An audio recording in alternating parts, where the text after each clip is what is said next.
আসসালামু আলাইকুম। কেমন আছেন সবাই? আশা করি ভালো আছেন। সবাইকে স্বাগতম আমার চ্যানেল জুয়েলারি অর্ডারতে। আজকে আপনাদের দেখাবো পুঁতি দিয়ে কিভাবে আমি এই চুড়িটা তৈরি করেছি। তাহলে চলুন দেখে নেওয়া যাক। প্রথমেই আমি নিয়ে নিয়েছি একটি চুড়ির বেস। আর এই বেসটা হচ্ছে চিকন যে চুড়িটা আছে সেইটা। তারপর আমি নিয়ে নিয়েছি একটি কাপড়, আর নিয়ে নিয়েছি একটি ফেব্রিক গ্লু, আর তারপর আমি নিয়ে নিয়েছি একটি কেচি। এখন চুড়ির বেসটার মধ্যে আমি বেশি করে ফ্যাব্রিক গ্লু দিয়ে তারপর এই কাপড়টা পেঁচিয়ে নিব। আমি কাপড়ের একটা সাইড ভেঙে নিচ্ছি বা মুড়িয়ে নিচ্ছি। তারপর এখন আমি এটা ফ্যাব্রিক গ্লুর মধ্যে আটকে তারপর ভালোভাবে পেঁচিয়ে নিব।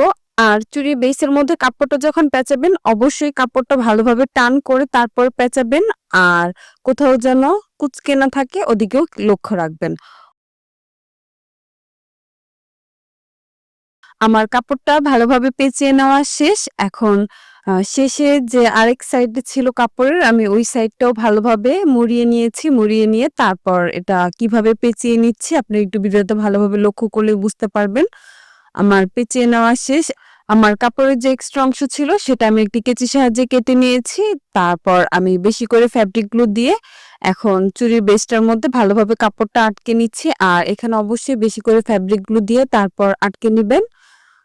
আমার চুড়িটা ভালোভাবে আটকে নেওয়া শেষ। এটা আমি এখন কিছুক্ষণ শুকানোর জন্য অপেক্ষা করব। তারপর আমি নিয়ে নিয়েছি সুই সুতা।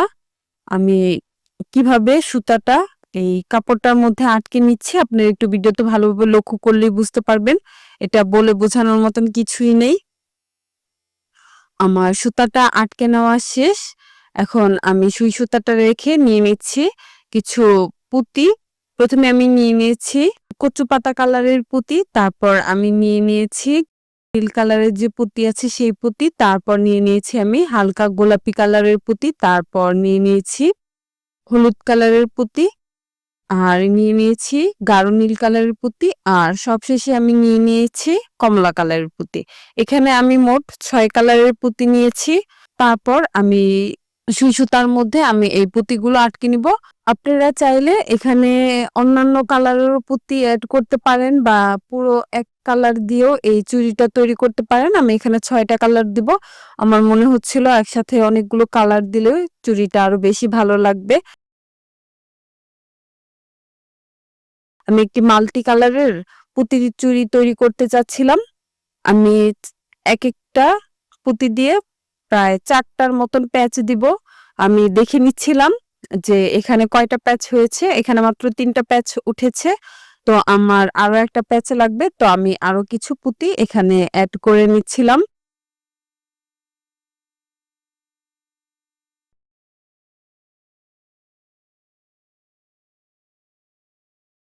এখন আমি আবারও পুঁতিটা পেঁচিয়ে দেখব যে এখানে কয়টা প্যাচ আসে। এখানে ৪ টা প্যাচে এসেছে। এখন আমি এই পর্যায়ে কিভাবে এই পুঁতিটা সেলাই করে নিচ্ছি আপনি একটু ভালোভাবে লক্ষ্য করুন। আর পুঁতিটা যখন এড করবেন অবশ্যই ভালোভাবে টাইট করে তারপর এই পুঁতিগুলো এড করবেন। এতে চুড়িটা দেখতেও ভালো লাগবে আর কাজের ফিনিশিংও ভালো আসবে। সব কথা আমি বলে বোঝাতে পারবো না। আর আপনারা যদি ভিডিওটা ভালোভাবে দেখেন তাহলে বুঝতে পারবেন যে আমি কিভাবে এই পুঁতিটা এড করেছি। তারপর আমি নিয়ে নিচ্ছি গোলাপি কালারের পুঁতিগুলো। গোলাপি কালারের পুঁতিটা দিয়ে আমি একইভাবে আবারও পেঁচিয়ে নিব। আমি সবগুলো পুঁতিতে ৪ টা করে প্যাচ দিব। এতে দেখতেও ভালো লাগবে। আর কম বেশি করবেন না, চেষ্টা করবেন ৪ টা প্যাচই দিতে, এতে দেখতে ভালো লাগবে চুড়িটা। ভিডিওটা একটু লম্বা হতে যাচ্ছে কারণ আমি ভিডিওটাতে আজকে ডিটেইলসে দেখানোর চেষ্টা করছি। আমি কোথাও স্কিপ না করেই দেখানোর চেষ্টা করছি যে কিভাবে আমি এই চুড়িটা তৈরি করেছি। আপনারা চেষ্টা করবেন ভিডিওটি স্কিপ না করে পুরো ভিডিওটা দেখতে, তাহলে আপনারা ভালোভাবে বুঝতে পারবেন এই চুড়িটা আমি কিভাবে তৈরি করেছি। গোলাপি কালারের পুঁতিটাও আমি ৪ টা প্যাচ দিয়ে ওই আগের নিয়মেই আমি আবারও সেলাই করে নিচ্ছি কাপড়ের মধ্যে। আর এখানে কাপড়ের মধ্যে সেলাই করে নেওয়াটা খুবই ইম্পর্টেন্ট। তা না হলে চুড়ি বানানো শেষে দেখা যাবে আপনাদের পুঁতিগুলো কেমন ফাঁকা হয়ে থাকবে বা গ্যাপ থাকবে। আর হাতে পড়লে বারবার গ্যাপ হয়ে যাবে বা ফাঁকা হয়ে যাবে, দেখা যাবে দেখতেও ভালো লাগছে না। তারপর আমি নিয়ে নিয়েছি কমলা কালারের পুঁতি।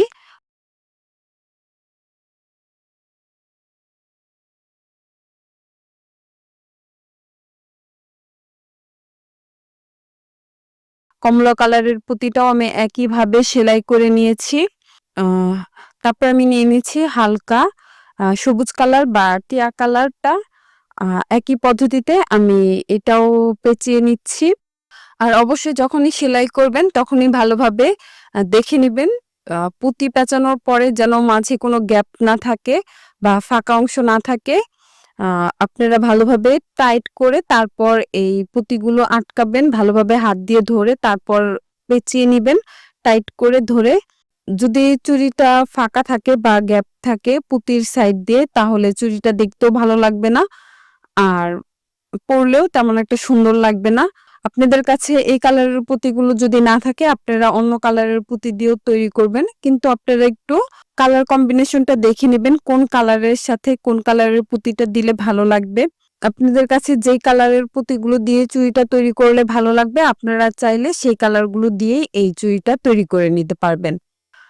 যেহেতু প্রতিটা চুড়ি আমি একইভাবে পেঁচিয়ে নিচ্ছি আর একইভাবে সেলাই করে নিচ্ছি, তো বারবার আমার মনে হয় না আপনাদের দেখিয়ে দিতে হবে কিভাবে আমি এই প্যাচগুলো দিয়ে নিচ্ছি আর সেলাইটা করে নিচ্ছি। তারপর আমি একই পদ্ধতিতে আবারও এই গাঢ় নীল কালারের পুঁতিটাও পেঁচিয়ে নিচ্ছি। একইভাবে ধাপে ধাপে আবার ওই পুঁতিগুলো বসিয়ে নেব। প্রথমে আমি নীল কালারটা আবারও বসাবো, তারপর গোলাপি কালার, তারপর কমলা কালার, তারপর হালকা সবুজ কালার বা কচু পাতা কালার, তারপর আবারও হলুদ কালার। এভাবে আমি সিরিয়ালে একটার পর একটা চুড়ি বসিয়ে নেব। আমি অফ ক্যামেরায় বাকি কাজটা করে নিয়েছি। এখন আপনারা চুড়ির যে শেষে ফিনিশিংটা এটা কিভাবে দিবেন এটা আমি দেখিয়ে দিচ্ছি। অবশ্যই ভালোভাবে খেয়াল রাখবেন যাতে কোথাও ফাঁকা না থাকে শেষের অংশে, মানে পুঁতিগুলোর মাঝখানে কোনো গ্যাপ না থাকে। আমি বারবার হাত দিয়ে পুঁতিগুলো চেপে দেখে নিচ্ছি কোথাও কোনো ফাঁকা আছে কিনা। তো আমি একটু ফাঁকা পেয়েছিলাম, তাই আমি পুঁতিগুলো আবারও সুতার মধ্যে কিছু পুঁতি আটকে নিয়েছি যাতে কোথাও গ্যাপ না থাকে। আমার চুড়িটা তৈরি করে নেওয়া শেষ। এখন আমি এটা অনেক ভালোভাবে অনেকগুলো গিঁট দিব যাতে ইউজ করার সময় সেলাই খুলে পড়ে না যায়। তো আপনারা একসাথে অনেকগুলো গিট দিবেন, খুবই টেকসই করে গিটগুলো দিবেন যাতে এগুলো অনেকদিন আপনারা ব্যবহার করতে পারেন।